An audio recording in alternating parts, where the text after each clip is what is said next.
मोदी जी मोदी जी मोदी जी मोदी जी मोदी जी, अरे मोदी जी के बाहर जनता जी देखिए। प्रधानमंत्री की माँ को गाली दी गई, प्रधानमंत्री जी रो रहे हैं, केवल अपनी माँ होती है। प्रधानमंत्री जी उस समय कहाँ थे? राहुल गांधी की माँ को जब जर्सी गाय कहा गया, राहुल गांधी की माँ को जब बारबाला कहा गया, जब सुनंदा पुष्कर को 50 करोड़ की गर्लफ्रेंड कहा गया, कौन कहा? मैं आपसे पूछता हूँ, कहाँ गई थी इनकी नैतिकता? तब कहाँ थे ये? माँ का सम्मान केवल देश के प्रधानमंत्री होने के नाते नहीं बढ़ जाता। इस देश में माँ माँ होती है, वो नौकर की माँ हो चाहे राजा की माँ हो। क्या वो गालियां राहुल गांधी ने दिया? वो गाली तेजस्वी यादव ने दी? ये कैसे सिद्ध हो सकता है कि वो कांग्रेस का कार्यकर्ता है? वो भारतीय जनता पार्टी का भी तो स्लीपर सेल का कार्यकर्ता। प्लांटेड था ये सब, बिल्कुल प्लांटेड था। 2024 में जो सरकार बनी है वो सरकार जनमत का नहीं है, वो जनमत के अपहरण और लोकतंत्र के चीरहरण की सरकार है। ये देश की जनता आपको क्यों चुने? आप रोजगार दे नहीं सकते, आप सुरक्षा कर नहीं सकते, आप इस देश को आगे बढ़ा नहीं सकते, केवल हिंदू मुस्लिम के लिए वोट चाहिए। जनता ने तो तीसरी बार भी चुन लिया ना। अरे जनता ने कहाँ चुना है? वही तो लड़ाई है। ज्ञानेश कुमार जी जिस अमित शाह के मंत्रालय में 6 साल तक झोला उठाए हैं, वो निष्पक्षता से अपने कार्य करेंगे, ये उम्मीद आप कर सकते हैं उनसे। अगर जनता में आप लोकप्रिय हैं,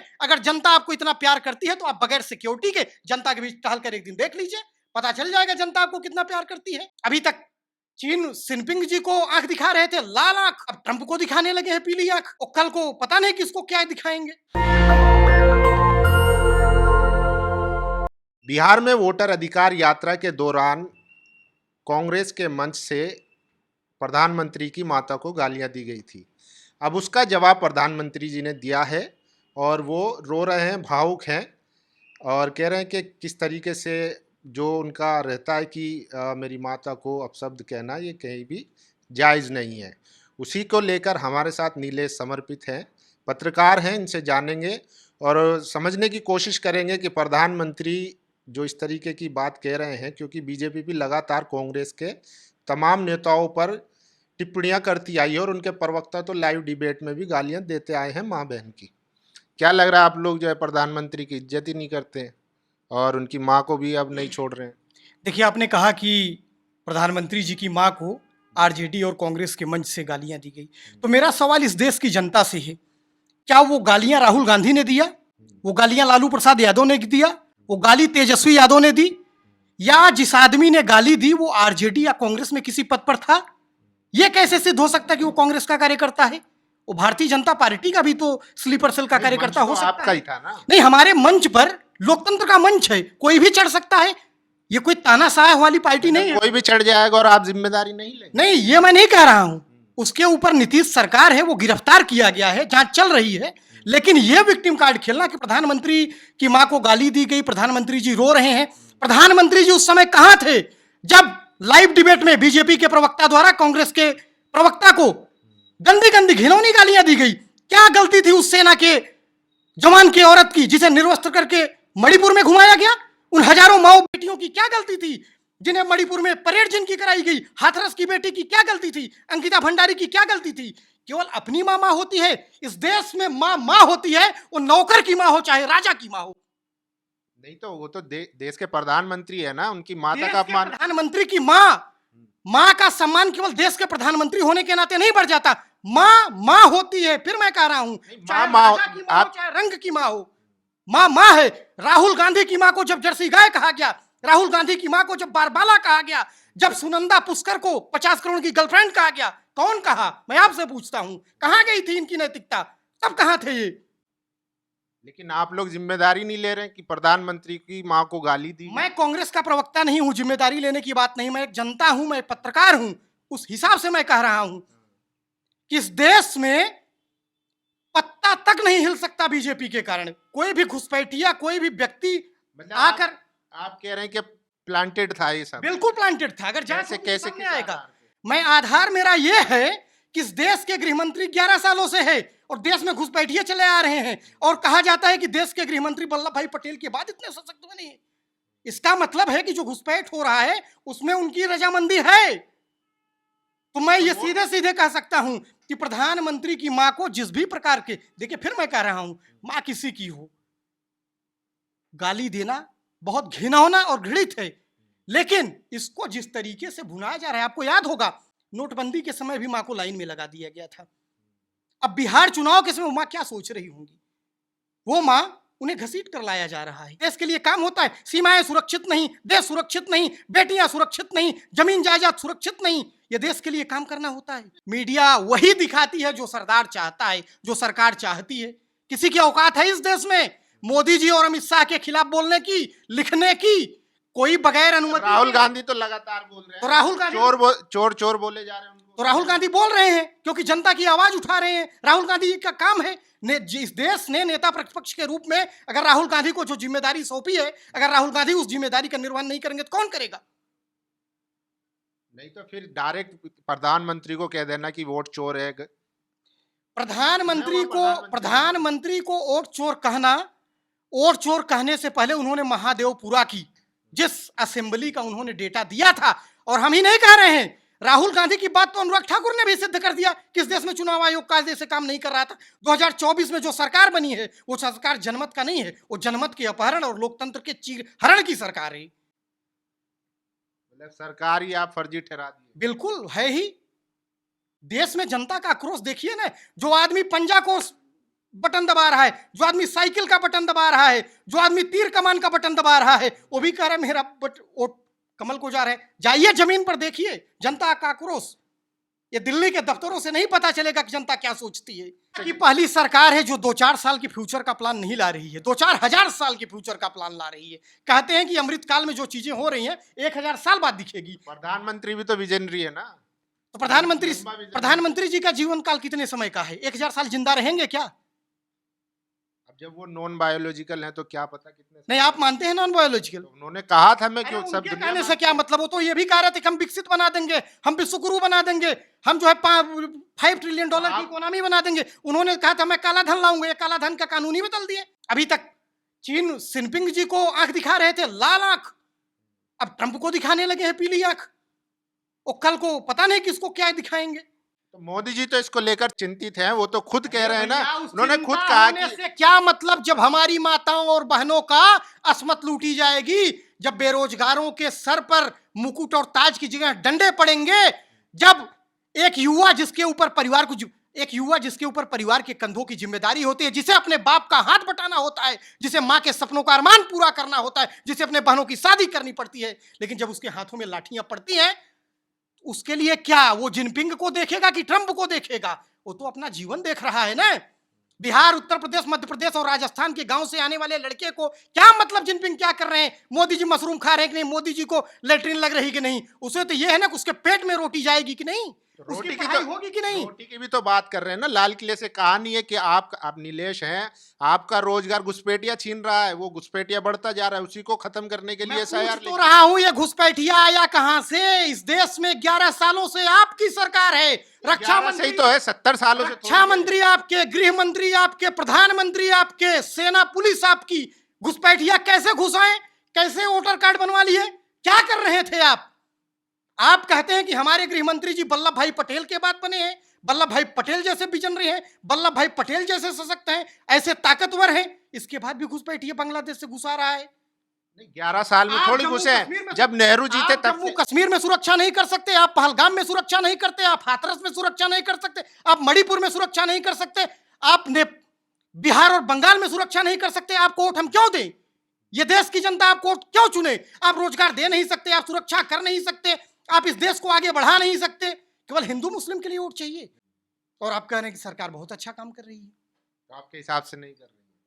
मेरे हिसाब से नहीं। इस देश के किसी भी व्यक्ति से जो जमीन पर है, जो खेत में है, जो घर में है, जिसके ऊपर कोई जिम्मेदारी है, वो यही बात कहेगा जो मैं कह रहा हूं। तो जनता ने तो तीसरी बार भी चुन लिया ना। अरे जनता ने कहां चुना है? वही तो लड़ाई है। आप जनता ने चुना होता तो कोई बात ही नहीं थी। अब बिहार में भी मान लीजिए इनकी सरकार बन जाएगी तो कहेंगे जनता ने चुन लिया। आपको पता है बिहार में 243 सीटें हैं और 65 लाख मतदाताओं के काटे गए हैं, यानी औसतन एक विधानसभा में करीब 27 से 28 हजार, और वहां की करीब 100 विधानसभाएं ऐसी हैं पिछले बार जिसमें मार्जिन 5000 से 10,000 रहा है। बताइए 30-30 हजार आप आगे रहेंगे तो जीतेंगे नहीं, हारेंगे। ज्ञानेश कुमार जी जिस अमित शाह के मंत्रालय में 6 साल तक झोला उठाए हैं, वो निष्पक्षता से अपने कार्य करेंगे, ये उम्मीद आप कर सकते हैं उनसे? मैं आपसे पूछ रहा हूं। चुनाव आयोग तो निष्पक्ष ही रहा है ना शुरू से ही। चुनाव आयोग निष्पक्ष रहा है, इस देश की पुलिस निष्पक्ष रहेगी, इस देश का न्यायपालिका निष्पक्ष रहा है, इस देश का राजा निष्पक्ष रहा है, तो फिर ठीक है, कोई बात ही नहीं है।